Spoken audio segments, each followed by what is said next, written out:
Hi everyone.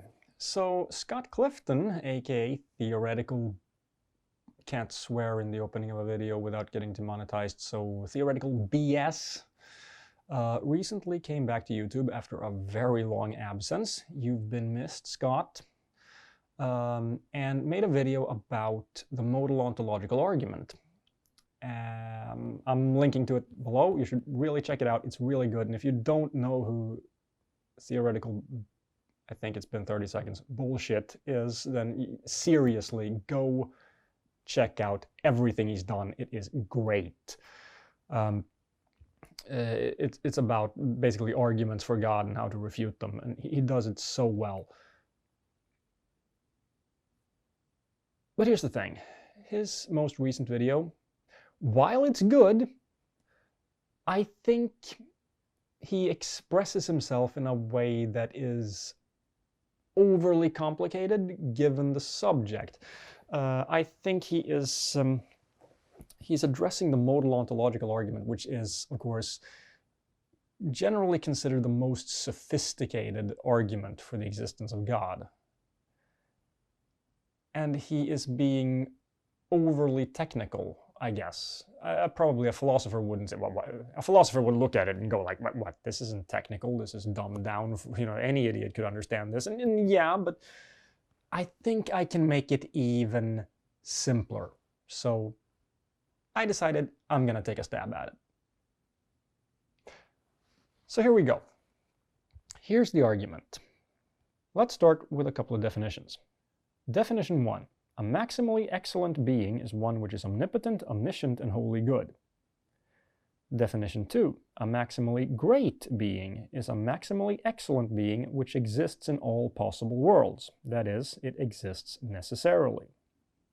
Then we have an axiom from modal logic, axiom S5. Possibly necessary implies necessary. And here's the actual argument. 1. It is possible that a maximally great being exists. 2. There exists a possible world in which a maximally great being exists. 3. From axiom S5, a maximally great being exists in all possible worlds. 4.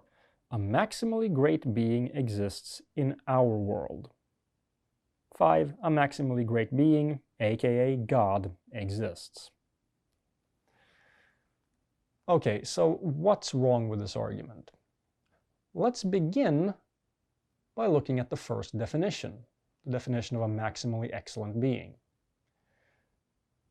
Let's start with he is supposed to be, or it is supposed to be, omnipotent. What the hell does that mean? Well, the most common take on it is that it means having the ability to do absolutely anything. If you can say it, an omnipotent being can do it. So let's have this omnipotent being make an entirely black cat, which is entirely white. He can do that. Of course, that's logically impossible. So it turns out that omnipotence is logically incoherent. But of course, apologists have thought of this. So they went with omnipotence is the ability to do everything which is logically possible. Of course, this doesn't work either because it also leads to contradictions. It's logically possible to make an immovable object, and it's logically possible to exert an irresistible force. So let's have an irresistible force act on an immovable object, and let's see if it really is immovable and if the force really is irresistible. One way or another, you get a contradiction. So it turns out that having the ability to do everything that is logically possible means that you can do A, which is logically possible, and you can do B, which is logically possible in and of itself, but it contradicts A. So you can't have both abilities.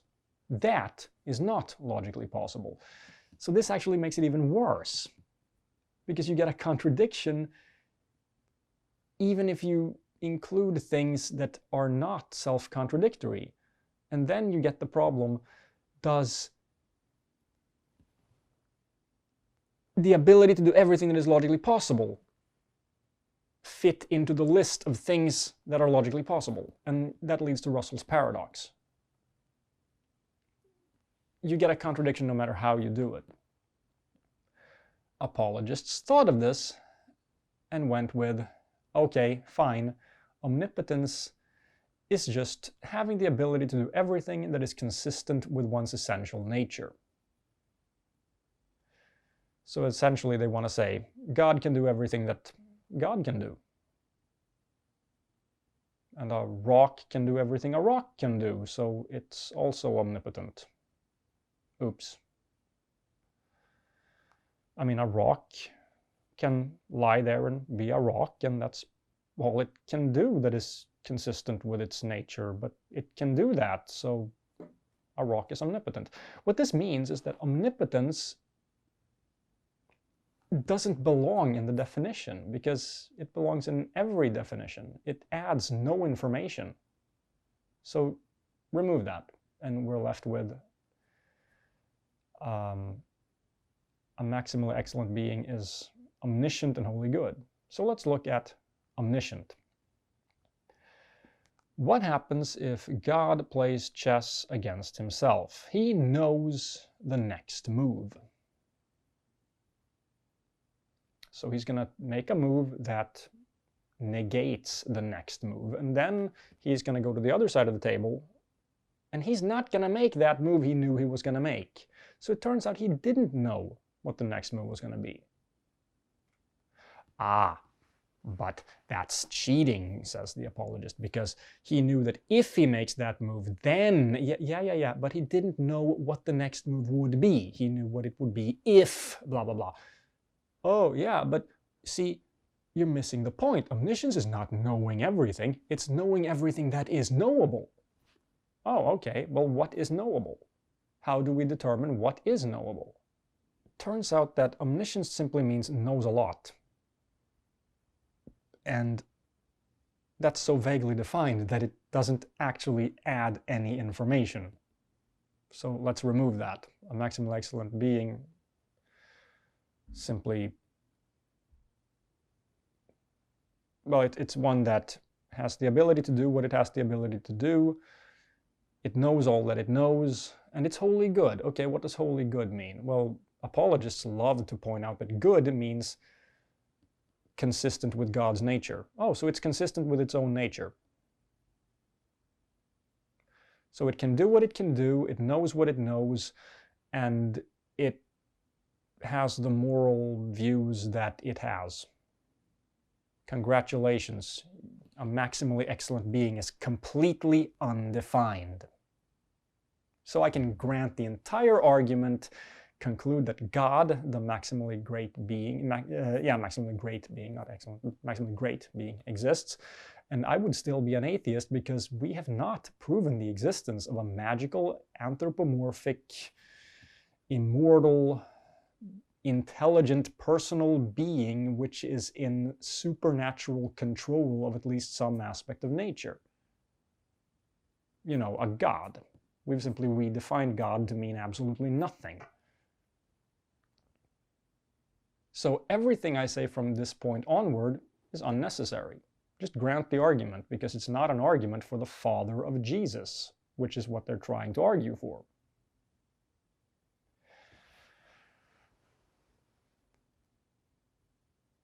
But then let's go with definition 2. Let's say that definition 1, let's be generous and say that what they mean is that a maximally excellent being is Q from Star Trek if he decided not to be a jerk. I mean, that's sufficiently godlike, right? Let's go with that, just to be generous. It's not the God that's being argued for, but neither is this vague one, so who cares? Now let's look at the second definition. What this really does is it says, using pretty fancy language, I guess you could say, that God exists necessarily. Necessary existence is part of what makes something maximally great. Okay, keep in mind one thing though, and that is how definitions work. We can grant this definition, no problem at all. It doesn't matter. There's no point arguing with it, there's no point nitpicking about it, just fine. I'm totally cool with it, and here's why. I define your suitcase as being the suitcase owned by you, which contains $10 million in cash. By definition, in all possible worlds. So, including this one. So, go check your suitcase right now and see if that worked. Well, it turns out that the suitcase you're looking in, which doesn't contain $10 million in cash, to no one's surprise, well, except apologists using this argument, I guess. Turns out that suitcase doesn't fit the definition of your suitcase. You know, the definition I just provided you with. That's how definitions work. They are simply arbitrary declarations that with this phrase, this word or phrase, I mean this. It doesn't affect reality. You can't define money into a suitcase. Nor can you define a being into existence. So I'm cool with the definition, no problem at all. Okay, now let's look at axiom S5, because this is where most people go, okay, that's bullshit. This doesn't work. No, you can't say that. But actually you can. Because what it simply means is that in modal logic, possible means it is true in some possible world. That is, there is a logically consistent set of circumstances under which this could be true. World does not mean like parallel reality or something like that. It's logical possibility, logically possible scenario. So there is a, if it's possible, then it is true in some possible world, but not necessarily in another. Necessary means that it's true in all possible worlds. Examples of necessary truths are mathematical truths. 2 + 2 = 4, assuming that we use the definitions we're all familiar with. Well, the truth of that follows from the definitions and axioms that are involved. And it doesn't matter in which possible world you look at it. Again, assuming that we don't change definitions between worlds, but that's a different thing. So let's not worry about that. If 2 + 2 = 4 in one possible world, I mean, the rules are the same in every possible world, so the statement must be true in every possible world if it's true in one. And that's really all this axiom means. It clarifies what is meant by necessary in modal logic. So there's absolutely nothing to object to here. Okay, we're ready to look at the actual argument. 1. It is possible that a maximally great being exists. It is possible that babyface Q exists. Sure. I can't prove that he doesn't. I don't know for a fact that he doesn't. So I suppose it's possible. However unlikely I might consider it, yes, it's possible. Sure, granted. 2. There exists a possible world in which babyface Q exists. Now, you might think that this is just a restating of the first premise. Okay, let's take this thing you granted and let's translate that into the language of modal logic. But is it really? Let me try something. I have a pen and paper here. I'm going to write down an equation.